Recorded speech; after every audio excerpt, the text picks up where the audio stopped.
प्रिया बहुत ही सुंदर और अच्छे स्वभाव की लड़की है। उसकी सुंदरता को देखकर सब उसकी ओर एक बार तो जरूर देखते, लेकिन उसकी खुजली की बीमारी के कारण कोई भी उससे बात नहीं करना चाहता, ना ही कोई उसे दोस्त बनाता। बचपन तो जैसे तैसे बीत जाता है, लेकिन प्रिया जैसे जैसे बड़ी होती है, उसके माँ बाप को उसकी शादी की चिंता होने लगती है। सुनते हो, इस शहर में सबको प्रिया के बारे में पता है। यहाँ तो उसका रिश्ता होना नामुमकिन है।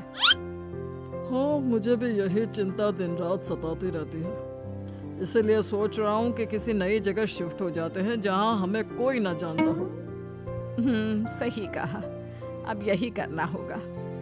सुशीला, रंजीत और प्रिया मंजू के घर बनारस जाते हैं, जो कि रंजीत की दूर की मौसी है और उसने कभी प्रिया को देखा नहीं है।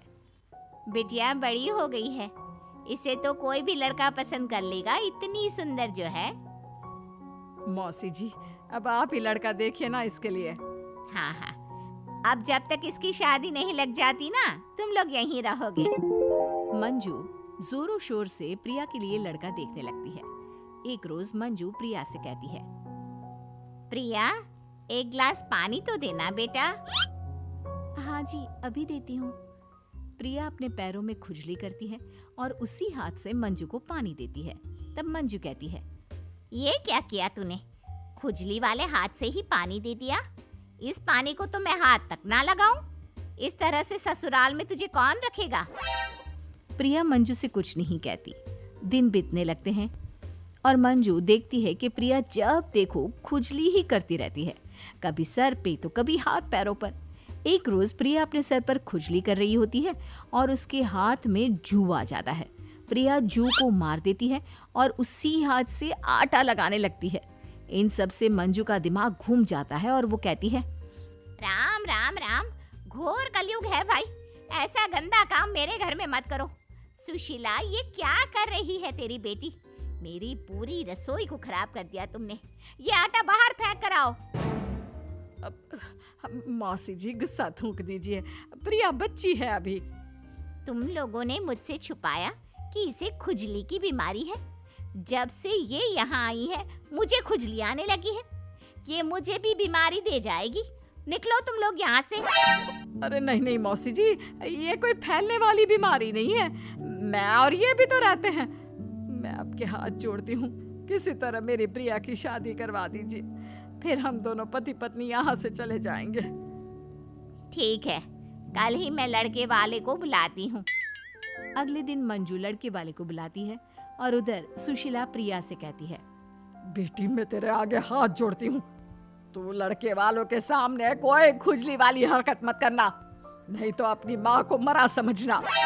माँ, इसमें मेरा क्या कसूर है? भगवान ने मेरे साथ ही ऐसा क्यों किया? सुशीला प्रिया के हाथों में मिर्ची लगा देती है ताकि वो लड़के वालों के सामने कितनी भी खुजली आ जाए, मिर्ची के डर से खुजली ना कर सके। अगले दिन लड़के वाले आते हैं और प्रिया को देखकर पसंद कर लेते हैं। जल्दी से शादी की तारीख भी पक्की कर लेते हैं। हाँ हाँ, क्यों नहीं। हम भी चाहते हैं कि प्रिया जल्द से जल्द हमारे घर आ जाए। मोहित और प्रिया की शादी हो जाती है, लेकिन उफ, ये खुजली प्रिया का पीछा ही नहीं छोड़ती।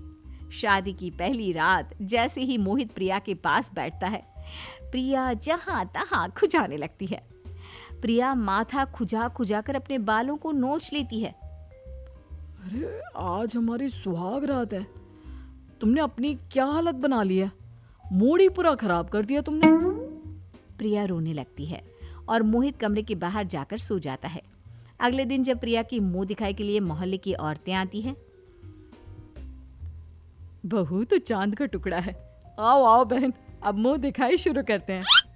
औरतें मुंह दिखाई चालू करती हैं और जैसी जैसी मुंह दिखाई होती जाती है, इधर प्रिया को खुजली आने लगती है और वो खुजाने लगती है। खुजा खुजा कर प्रिया के हाथ पैर फूल जाते हैं और उसके बाल भी बिखर जाते हैं। चांद पे दाग। इसकी हालत देखो, बहू नहीं खुजली की दुकान आई है। सही कहा है किसी ने, सब कुछ नहीं मिलता एक साथ। अच्छा ही चुना लगा पिंकी को। औरतें चली जाती है, लेकिन पिंकी प्रिया से कुछ नहीं कहती। प्रिया खुजाती हुई रसोई में चली जाती है और खाना बनाने लगती है।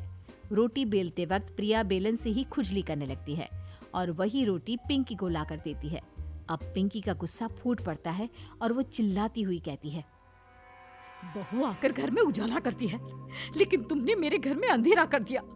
अब क्या हमें बीमार करना चाहती हो खुजली वाला खाना खिलाकर? नहीं नहीं मम्मी जी, ऐसा नहीं है। पिंकी प्रिया को एक कमरे में बंद कर देती है। आज से तुम यहाँ रहोगी, मैं अपने बेटे की दूसरी शादी करवाऊंगी। प्रिया अपने नसीब को कोसती हुई पिंकी की बात मान लेती है। अब खाना पीना सब प्रिया को उसके कमरे में ही मिल जाता। उधर पिंकी मोहित के लिए लड़की देखने लगती है। दिन बीतने लगते हैं और एक रोज मोहित को पता चलता है कि उसे कोरोना हो गया है, इसीलिए उसे अलग कमरे में बंद करवा दिया जाता है। कोई भी ना उससे मिलता है और ना ही उससे बात करता है। जैसे ही प्रिया को पता चलता है कि मोहित की हालत नाजुक है और उसकी देखभाल के लिए कोई नहीं है, प्रिया अपने कमरे से बाहर निकलती है और मोहित के पास चली जाती है। तुम यहाँ क्यों आई हो? तुम्हें भी कोरोना हो जाएगा। इस बीमारी में लोग मर भी जाते हैं। बाकियों की तरह तुम्हें अपनी जान की चिंता नहीं है क्या? मेरी जिंदगी में खत्म होने लायक कुछ रहा ही कहाँ है। मेरी जिंदगी तुमसे शुरू होती है और तुम ही पर खत्म होती है। एक लड़की के लिए उसके पति की जान से ज्यादा कीमती कुछ नहीं है। मोहित की आंखों से आंसू बहने लगते हैं। प्रिया उसकी सेवा में जुट जाती है और जल्द ही मोहित ठीक हो जाता है। तुमने तो चमत्कार कर दिया। जैसे सावित्री ने सत्यवान के प्राण बचाए थे, वैसे तुमने भी मेरी जान बचा ली। मुझे माफ कर दो प्रिया। इस घर में मैं तुम्हें बहू का अधिकार दिलवा कर रहूंगा। मैं बंद कमरे में ही ठीक हूँ। मेरे कारण आप लोगों की इज्जत खराब हो रही है।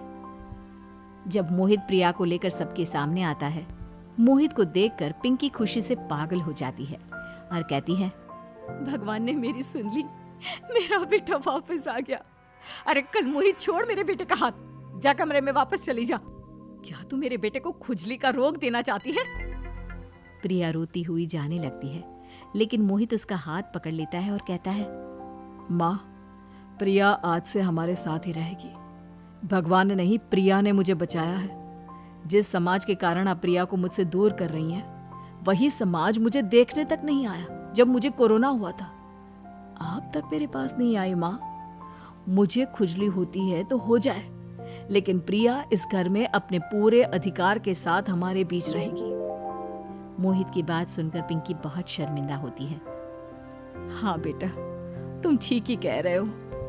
होनी होती तो अब तक हम सबको खुजली हो गई होती। मैंने इस समाज के डर से अपनी बहू को इतने दुख दिए और उसी ने मेरे बच्चे को अपनी जान पर खेल कर बचाया। मुझे माफ कर दे प्रिया। मम्मी जी, आपको माफी मांगने की जरूरत नहीं है। आप भी तो मेरी माँ की तरह ही हैं। तीनों साथ रहने लगते हैं और प्रिया की जिंदगी संवर जाती है।